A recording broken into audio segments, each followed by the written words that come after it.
అందరికీ నమస్కారం అండి. నేను ఆర్కే. ఈ వీడియోతో మీ ముందుకు రావడానికి ప్రధాన కారణం గత కొద్ది రోజులుగా జరుగుతున్నటువంటి వివాదం ఏదైతే ఉందో, గరికపాటి నరసింహారావు గారు పేద పిల్లలకు ఇచ్చేటువంటి మధ్యాహ్న ఆహారం కోసం మధ్యాహ్న భోజన పథకం మీద కించపరుస్తూ వాళ్ళని హేళన చేస్తూ చదువుకోవాలనుకుంటే చదువుకోండి, అది మానేయండి అన్నట్టు ఆయన చాలా వ్యంగ్యంగా బిడ్డల పట్ల చాలా తప్పుగా, అంటే వాళ్ళని కించపరిచేలాగా శోభనం పెళ్లి కొడుకుని పోలుస్తూ మాట్లాడడం, దాని మీద సోషల్ మీడియాలోనూ అలాగే టీవీ ఛానల్స్లోనూ ఎన్నో రకాల వాగ్వివాదాలు అలాగే ఎన్నో రకాల అంశాలు మనం చూస్తూ ఉన్నాం గత కొన్ని రోజులుగా. అయితే ఎక్కడా కూడా ఇంత జరుగుతున్నా కూడా ఆయన ఏ విధమైనటువంటి స్టేట్మెంట్, అంటే రెస్పాన్స్ కూడా ఆయన ఇవ్వకపోవడం, గరికపాటి నరసింహారావు గారు ఆయన స్పందించకపోవడం చూస్తూ ఉంటే కొంచెం బాధ అనిపించి, ఇంతమంది విద్యావేత్తలు, ఆర్థికవేత్తలు, సామాజికవేత్తలు, ఆఖరికి రాజకీయ నాయకులు కూడా స్పందించి ఇది తప్పండి గరికపాటి నరసింహారావు గారు, మీ స్థాయికి మీ విద్వత్తుకు ఇది తగినది కాదు అని చెప్తూ ఉన్నప్పటికీ కూడా ఆయన మేషమెత్తు కూడా ఎవరిని లెక్క చేయకుండా అంత గర్వంగా మరి ఉన్నారు అంటే కొంచెం బాధ కలిగి, సగటు పౌరుడిగా నేను కూడా స్పందించాలని ఈ విధంగా మీ ముందుకు రావడం జరిగింది. మన భారతదేశంలో చాలా రకాల వ్యవస్థలు ఉన్నాయి, అద్భుతమైన వ్యవస్థలు. మన రాజ్యాంగం కూడా చాలా అద్భుతమైనది, గొప్పది.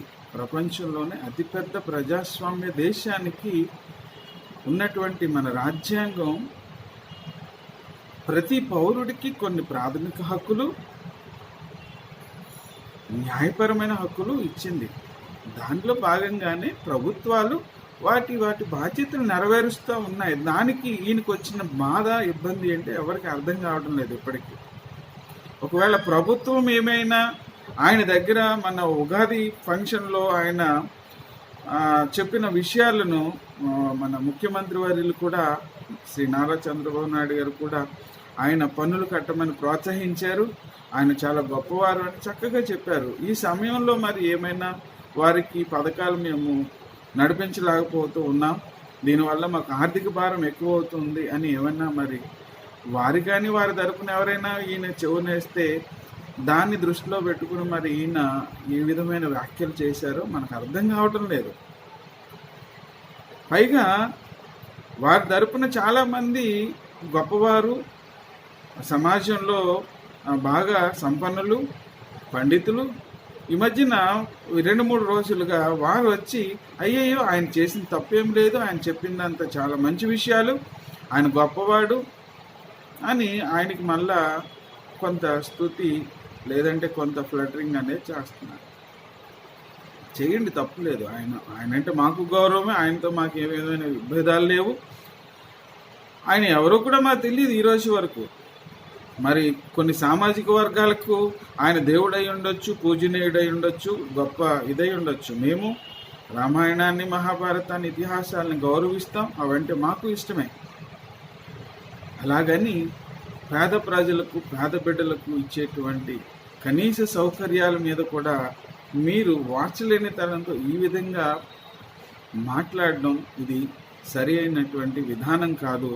గరికపాటి నరసింహారావు గారు, మీలాంటి విద్వత్తున్నవారు, గొప్పవారు సమాజానికి ఉపయోగపడేటువంటి కార్యక్రమాలను ప్రోత్సహించాలి తప్ప సమాజాన్ని కృంగదీసే విధంగా, సమాజాన్ని ఎద్దేవా చేసే విధంగా మీరు మాట్లాడకూడదండి.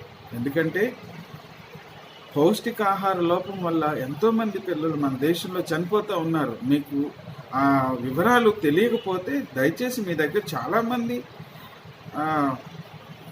ఉంటారు కనుక మీకు సహాయం చేయడానికి, లేదంటే మీకు కావలసినటువంటి ఫీడ్బ్యాక్ చేయడానికి మీ దగ్గర చాలామంది స్టాఫ్ ఉంటారు కదా, వారితో ఎవరితోన్నా తెప్పించుకోండి. మన భారతదేశం పౌష్టికాహార లోపం వల్ల చనిపోతున్న బిడ్డల సంఖ్య ఎంత, మన దేశంలో పేదరికం ఎంత ఉంది, కనీసం ఒక్కరోజు 3 పూటలా తినలేని కుటుంబాలు ఎన్ని ఉన్నాయి అనేది ఒకసారి దయచేసి చూడండి. ఆ లెక్కలు తెప్పించుకోండి, ఆ ఎనాలిసిస్ చూడండి. ఒక్క పూటైనా భోజనం పెట్టాలి పిల్లలకి కడుపు నిండా అని తాపత్రయపడేటువంటి పేద కుటుంబాలు ఎన్ని ఉన్నాయో ఒకసారి మీరు చూడండి. దయచేసి మీ కడుపు నిండింది కదా, మీరు బాగున్నారు కదా, మీరు మేడల్లో ఉన్నారు, మీరు కారులో తిరుగుతున్నారు, రాజకీయంగా పలుకుబడి ఉంది, ఆర్థికంగా మీరు ఎంతో సంపన్నులుగా ఉన్నారు, సమాజం బోడంత మీకు ఇస్తూ ఉంది, ఈరోజుకి దాన్ని మీరు అనుభవిస్తూ ఉండి ఒక్క పూట భోజనం తినేటువంటి పేద పిల్లల గురించి ఈ విధంగా మాట్లాడడం మీకు ధర్మం కాదండి. మీరు పెద్దవారు వయసులో, అన్ని విషయాల్లోనూ మీరు గొప్పవారే, మీకు కాదనట్లేదు. కానీ ఈ విధంగా సమాజాన్ని ఎద్దేవా చేసే రకంగా పేద బిడ్డల యొక్క భవిష్యత్తుని దెబ్బతీసే విధంగా మీరు మాట్లాడకూడదండి. దయచేసి మన భారతదేశం యొక్క దౌర్భాగ్యం ఏంటంటే మతం మన మీద ఆధిపత్యం చేస్తూ ఉంది ఈ రోజుకి. ఎందుకు అంటే ఏ వ్యాపారం చేయాలన్నా పెట్టుబడి కావాలి.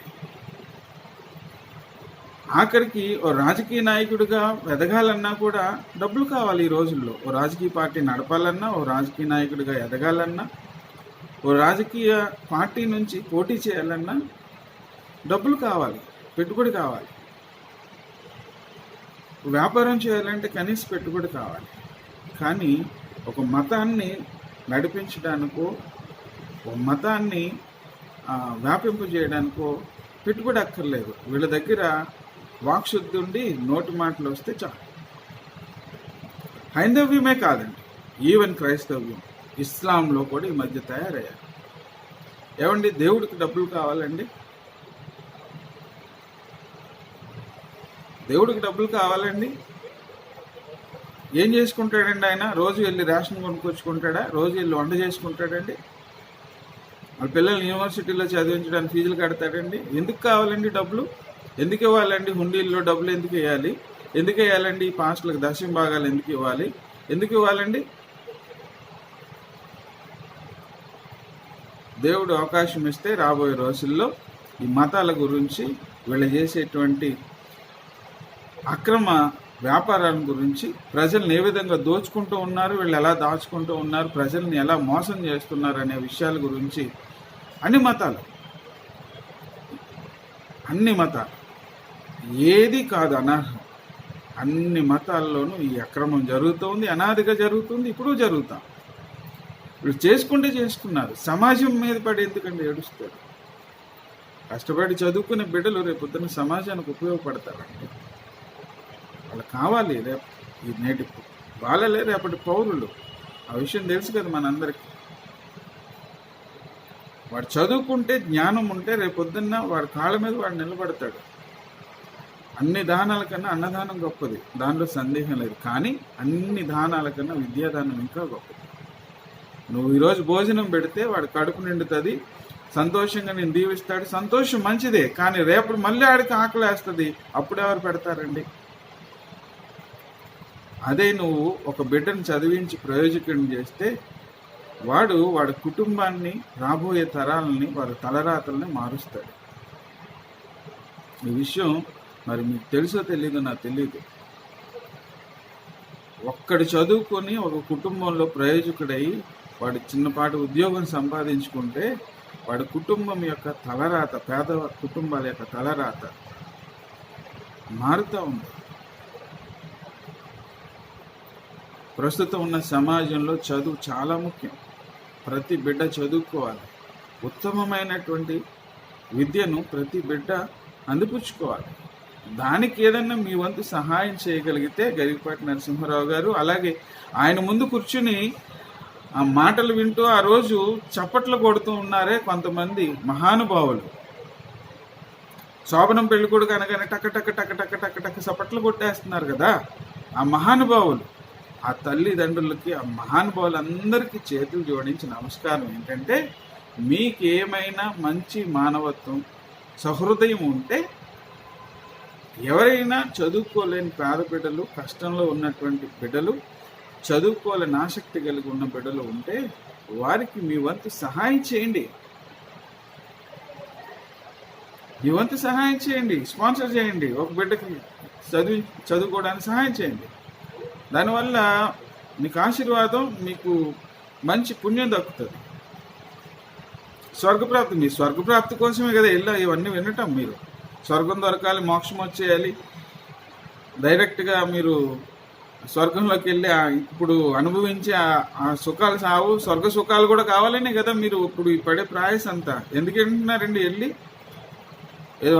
ఆయన చెప్పేటువంటి ఈ పురాణ ఇతిహాసాలను ఏమంటారు నాకు కూడా తెలియదు. అవి ఏం చెప్తారో కూడా నాకు తెలియదు. వాళ్ళు కూర్చొని ఏం చెప్తారు మరి? పాస్టర్లు చెప్పేవంటే ఏవో చెప్తారు వాళ్ళు, మరి వీళ్ళు ఏం చెప్తారు నాకు తెలియదు. కూర్చోండి. ఏమంటే ఎందుకండి? ఎవరికి ఉపయోగం అండి? దేశానికి ఏంటండి ఉపయోగం మీ వల్ల?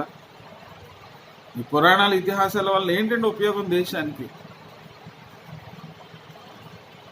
మంచి సమాజం స్థాపించాలంటే క్రమశిక్షణ కావాలి. క్రమశిక్షణ లేనివాళ్ళు, బాధ్యత లేనివాళ్ళు దేనికండి దేశానికి ఉపయోగం, సమాజానికి ఉపయోగం? మంచి స్థితిలో ఉన్నారు, గొప్ప స్థాయి దేవుడు ఇచ్చాడు, భగవంతుడు ఇచ్చాడు. ప్రభుత్వాలు కూడా మిమ్మల్ని చక్కగా గౌరవిస్తూ ఉన్నాయి, పురస్కారాలు ఇచ్చినాయి. అన్నీ అనుభవిస్తూ ఏమీ లేని పేదవాడి మీద పడి ఎందుకండి మీ ఏడుపు? తరాలుగా తరాలుగా తరాలుగా అణగదొక్కుతూనే ఉన్నారు కదా. ఇప్పటికీ అదే అణగదొక్కుతున్నారు కదా. అయినా మేము ఏదో మా తిప్పలు మేము పడి, మా కష్టాలు మేము పడి, ఎవరి ముందు చేయి ఆపకుండా ఏదో మా గొడవ మేము చూసుకుంటున్నాం. మాకేమి కష్టాలు కొత్త కాదు, ఈ అవమానాలు కొత్త కాదు, ఈ పోరాటం కొత్త కాదు. పేదవాడు, దళితుడు, అణగారిన వర్గాలు ఎవరు మీ ముందు సంతోషంగా కానీ 3 పూట్ల భోజనం చేస్తా కానీ కనిపించకూడదు. ఇంకా మేము ఎక్కడికి పోవండి? దేశం వదిలేసి వెళ్ళిపోమంటారా? దయచేసి మీ వ్యాఖ్యలను వెనక్కి తీసుకుంటారని ఆశిస్తూ ఉన్నాం. గౌరవంగా చెప్తా ఉన్నాం. మీరు చేసింది, మీరు మాట్లాడింది, మీరు ఏ ఉద్దేశంతో మాట్లాడినా, ఎవరైనా ప్రోత్సహించి మీతో మాట్లాడించినా అది ముమ్మాటికి తప్పు. ఇది సమాజ హితానికి ఏమాత్రం ఉపయోగపడదు. కాబట్టి మీలాంటి స్థాయిలో ఉన్నటువంటి వ్యక్తులు సమాజాన్ని ఉద్ధరించాలి, సమాజ అభివృద్ధికి తోడ్పడాలి.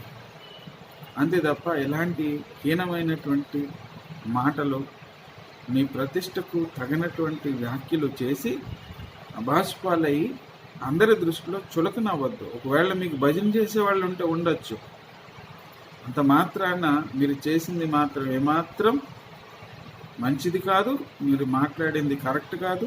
దీన్ని మేము ఖండిస్తూ ఉన్నాం. మీ వ్యాఖ్యలను మేము ఖచ్చితంగా రాబోయే రోజుల్లో మీరు వెనక్కి తీసుకోకపోతే మీ గౌరవాన్ని, మీ ఉన్నతిని కోల్పోయి చులకన భావం అనేది మీ పట్ల ఏర్పడుతూ ఉంది. మరి మీరు పద్మశ్రీ పురస్కారాన్ని కూడా తీసుకున్నారని మేము విన్నాం.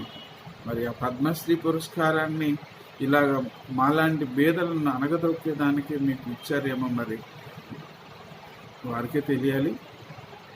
ఏదేమైనా 100 మంచి పనులు చేసినప్పటికీ ఒక్క చెడ్డ పని మనల్ని అధపాతాళానికి తీసుకెళ్తారు. కాబట్టి ఇలాంటివి జరిగినప్పుడు మీలాంటి ఉన్నతమైనటువంటి వ్యక్తులు అది పొరపాటున జరిగింది, నేను అనుకోకుండా వేరే భావనలో మాట్లాడాను అంటే అయిపోయాయి. మీరు క్షమాపణ కూడా చెప్పక్కర్లా, ఎందుకంటే అది మేము ఎక్స్పెక్ట్ చెయ్యం. మీ జాతీయ అహంకారాన్ని బట్టి, మీకున్న రాజకీయ పలుకుబడిని బట్టి, మీకున్నటువంటి స్థితిగతులను బట్టి, మీకున్న ఫాలోవర్స్ని బట్టి మీరు క్షమించండి అంటారని మేము ఎక్స్పెక్ట్ చెయ్యం. ఎందుకంటే అది మీకు రాదు, అది మీకు అంత సంస్కారం లేదు. అట్లీస్ట్ నేను ఆ భావం తనలేదు, ఎందుకయ్యా దీని గురించి శ్రాద్ధాంతం వదిలేయండి అంటారేమో అనుకున్నాం. అది కూడా లేదు. సరే, ఏదేమైనప్పటికీ మీలాంటి వారు ఎన్ని మాట్లాడినా రాజ్యాంగం మాకంటూ కొన్ని హక్కులు, కొంత రక్షణ ఇచ్చింది. దాన్ని బట్టే మేము బ్రతుకుతూ ఉన్నాం. ఎవరు దయ మీద, ఎవరో ఇచ్చేటువంటి దానం మీద కాదు. రాజ్యాంగం ఈ దేశ పౌరులకు ఇచ్చినటువంటి హక్కును బట్టే ఈ సమాజం నడుస్తూ ఉంది. కాబట్టి సరే, ఈ విషయాన్ని ఇంతటితో వదిలేస్తూ, మీ విజ్ఞతకే వదిలేస్తూ, రాబోయే రోజుల్లో ఈ మత గురువులు లేదంటే వీరు చేసేటువంటి విన్యాసాలు, ఆశ్రమాల పేరుతో, అలాగే వీరి యొక్క ఉపన్యాసాల యొక్క సారాంశాలు, అన్ని విషయాల గురించి నేను మాట్లాడబోతూ ఉన్నాను. అది కొంతమందికి బాధ కలిగించవచ్చు, అయినప్పటికీ కూడా నేను మాట్లాడతాను. వినేవారు వినండి, లేకపోతే మానేయండి. దానివల్ల నాకు వచ్చేది ఏం లేదు. నాకేమి దశమ భాగాలు ఇవ్వమని నేనేమి ఎవరిని అడగను. ఆ ఉండిలో డబ్బులు ఏంటని నేను ఎవరిని ప్రోత్సహించను. ఎవరికో మతాలు మారండి అని చెప్పే అవసరం కూడా నాకు లేదు. ఎందుకంటే మేము ఏ మతాన్ని ప్రోత్సహించము, ఏ మతాన్ని ఎంకరేజ్, ఇవన్నీ కూడా మూఢనమ్మకాలే. అలాగని దేవుడు లేడని కాదు, దేవుడు ఉన్నాడు. దేవుడు ఎలాగున్నాడు, ఆయన చేసేది ఏంటి, దేవుడు మనుషులతో ఏ విధంగా నడుస్తూ ఉన్నాడు, మన జీవితం యొక్క పరమార్థం ఏంటి, ఇవన్నీ కూడా రాబోయేటువంటి వీడియోస్లో నేను రోజుకో వీడియో చెప్పి నేను ఖచ్చితంగా పెడతాను. ఎందుకంటే రాను రాను నేను చూస్తూ ఉన్నాను, ఈ క్రైస్తవ్యంలో కూడా దోపిడీ, విపరీతమైన దోపిడీ. ఈ పాస్టర్లు ఈ జనాల్ని విపరీతంగా మోసం చేయటం, ఈ చర్చిల పేరిట, ఈ సంఘాల పేరిట దోపిడీ. అసలు బైబిల్ ఏం చెప్తా ఉంది, హైందవ ధర్మం ఏంటి, ఇస్లాంలో ఏం చెప్తా ఉంది, ఇవే కదండి మనకు 3 ప్రధానమైనటువంటి మతాలు మన దేశాన్ని నడిపిస్తూ ఉన్నాయి. కొట్టుకు చేస్తూ ఉన్నారు కదా వీళ్ళు కూడా, రోజు డిబేట్స్ పెట్టుకుని మా దేవుడు గొప్ప, మా దేవుడు గొప్ప, మా మతం గొప్ప. ఈ మతాల గొడవ ఏంటో రాబోయే రోజుల్లో ఖచ్చితంగా చూద్దాం. నాకున్నటువంటి ఇన్ఫర్మేషన్, నాకు తెలిసినటువంటి నాకున్నటువంటి జ్ఞానాన్ని ఖచ్చితంగా మీ ముందు పెడతాం. మీరు అప్పుడు నిర్ణయించుకుందరు కానీ ఏది మంచో ఏది చెడు. కాబట్టి అందరికీ మరొకసారి నమస్కారం. ఈ వీడియో ఎంతటితో ముగిస్తూ ఉన్నాను. అలాగే గరికపాటి వారిని అభ్యర్థిస్తూ ఉన్నాను ఏంటంటే, మీరు దయచేసి ఈ వివాదాన్ని ఇక్కడితో ఆపేసి ఫుల్ స్టాప్ పెట్టేసి సమాజం ముందుకెళ్ళేదానికి ఏదన్నా ఉంటే సహాయం చేయండి. మీ వంతు ప్రోత్సాహాన్ని అందించండి. నమస్కారం.